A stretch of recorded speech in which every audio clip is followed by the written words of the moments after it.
Now our next limb is Pranayama. Before we learned about asana, which is the poses that we take on so we're able to better sit for meditation.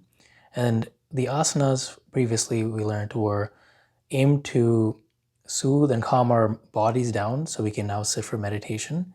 But now the problem is that if we have a lot of conflicting thoughts and ruminations in our mind, known as vrittis, this can affect our meditation practice. So one method of doing that is through pranayama. And the root, the Sanskrit word prana, is related to our life force, our vital energy. It's also known as our breath energy as well. And ayama, the second part, is all about expansion and stretching. So if you combine the two, it can be loosely translated to breath control or expanding your life force energy. And the breath is linked with our mind. So you'll find that when you're really angry, you have really shallow breaths. And likewise, when you're really calm, you have deep and full breaths and relaxed breaths. So this is often why we often say, hey, just take a couple of deep breaths to a person that's very angry, because they understand the power of breathing and how that affects your mind. And by doing different pranayama exercises, we can circulate our prana or energy freely throughout our bodies. So prana is conducted and channeled by what is known as nadis. So you can think of nadis as tubes or channels which circulate prana through our body. And they tend to get stuck at certain different places. And it's speculated that there are thousands or 100,000s of different nadis surrounding our bodies, or in our bodies rather. But the main nadis you should really focus on, the three main ones, are the Shushumna, which is the middle column, which starts basically at the base of your spine, or the Muladhara, or the first chakra area, then goes all the way up to your brain, your crown chakra. And then surrounding the main column, you have what is known as Ida, which is left side of the energy, which kind of loops around the main column, kind of like a snake.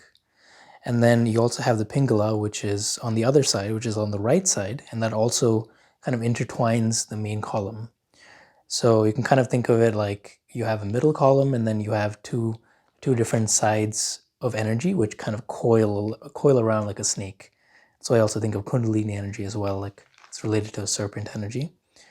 But anyways, the Ida is associated with lunar energy, feminine energy, and also associated with the right side of the brain. And the Pingala, which is on the right side, the right column, is associated with solar energy, masculine energy, and also associated with the left side of the brain. So it's kind of the opposite. And those intertwine. And by performing different pranayama or breathing exercises, you can effectively work on all of those channels, both the left side, the middle, and the right side, and bring about balance. You might find that at different times of day, one side is more active than the other, and you can also purify and clear any stuck energy. So there are a couple of different breathing exercises that the yogis have taught over the many years. One is Ujjayi, which is translated to ocean breath, and that is when you kind of breathe as if you're constricting your throat, the back of your throat, or fogging up a mirror. So you'd breathe in like this.